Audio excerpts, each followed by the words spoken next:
همین گونه حضرت بلال ابن رباح رضی الله عنه را که مولا بودند، غلام بودند، حبشی بودند، خویش و تبار نداشتند، قبیله نداشتند، اون شخصیت هایی که قریشی بودند، آبرو داشتند، مانند پیامبر صلی الله علیه و سلم، مانند ابوبکر، اینا رو هیچ کار کرده نمیتونستند، برای اینکه اونها آبروی بلند دارند، قبیله دارند و در قبیله هاشون آدم های با قوت است، به حرمت آنها هیچ کار کرده نمیتونستند. ضرر را از این بیچاره ها شروع کردند. غلامی که حبشی هست، یگان قبیله و پشتبان ندارد، آمده بلال را، خواجه اش امیه ابن خلف در بالای خار، در گرما، در بالای خار به پشت خوابانده، در بالایش خرسنگ میگذاشت، در بالای شکمش میگفت که هوبل اعلا بگو. یگانه شخصیتی که به این اجازت الله تعالی سرخم نمیکرد. الله تعالی اجازت داد که با زبان سخن کفر را گوید و با قلب نه. یعنی قلب هیچ کس تفتیش کرده نمیتوند غیر الله تعالی، لیکن با زبان هوبل اعلا گوی جانت خلاص کن. همه یعنی این رخصت را گرفتن، لیکن یگانه آدمی که استوار باقی ماند و تاریخ این را ذکر میکند، این حضرت بلال و جان خود را فدا میکرد، ولی هیچگاه به زبانش هوبل اعلا نمیگفت، بلکه الله اکبر میگفت. بعد روزهایی که دیگه خسته شد و دیگر هیچی گفته نمیتونست، فقط احدون احد میگفت. الله تعالی یگانه هست، یگانه هست، یگانه هست میگفت. حضرت ابوبکر صدیق این منظره را دیدند که چخیل بلال را در روزهای گرم روزانه برآورده عذاب میداد. بعد بالاخره آمده از امیه ابن خلف حضرت بلال را خریده گرفتند و آزاد کردند. این حادثه را در مثنوی به نظم کشیده میگویند که تن فدای خار میکرد آن بلال، خواجه اش میزد برای گوشمال، که چرا تو یاد احمد میکنی، بنده بد منکری دینی منی.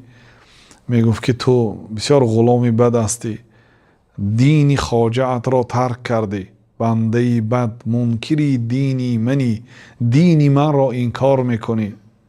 گفته حضرت بلال را سرزنش میکرد، بنده بد منکری دینی منی، میزدن در آفتابش او بخار، او احد میگفت بحری افتخار، تا که صدیق آن طرف بر میگذشت، این احد گفتم به گوش او برفت. بعد از آن خلوت بدیدش پند داد، که از جهودان خفیه میدار اعتقاد. حضرت ابوبکر بگاهی در جای خلوت دیدن و بلال نصیحت کردند که از جهودها، از کافرها عقیدت پنهان کن. از جهودان خفیه میدار اعتقاد، عالم و سر است پنهان دار کام. الله تعالی عالم سر است، دلها سرها را میدونه، تو دهانت پوش، نگو الله اکبر، نگو، بگذار هوبل اعلا بگو. الله از عقیده تو باخبر است. عالم و سر است پنهان دار کام، گفت کردم توبه پیشت ای همام. بعد بلال میگفت که راضی میشد به سخنهای ابوبکر. ابوبکر میگفت که از این کاری که تو حالی کرده ایستادی توبه کن، یعنی برگرد. توبه به معنای بازگشتن.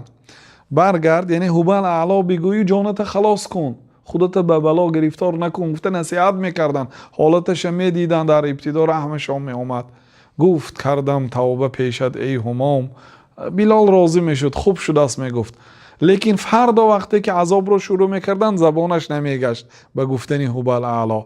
توبه کردن زین نمت بسیار شد، عاقبت از توبه او بیزار شد.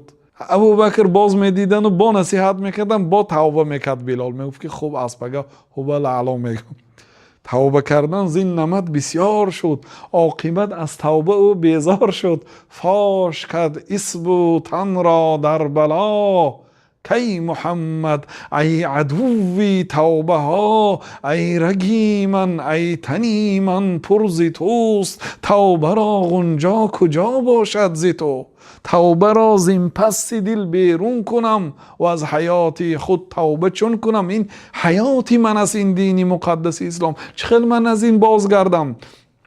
تمامی وجودم پر از محبت اسلام و محبت پیغمبرش است. خلاصه حضرت بلال استواری کرد و حضرت ابوبکر رضی الله عنه به 200 درهم مورخ ها ذکر میکنن حضرت بلال را خریدند و امیه ابن خلف که ابوبکر من تو را یک شخص بزرگ میپنداشتم نخواد همین یک غلام را به 200 درهم خری اگر این را به اندک پول از من میپرسیدی من میدادم و حضرت ابوبکر گفتند که اگر تو قدر بلال را میدونستی به فلان قدر هم نمیفروختی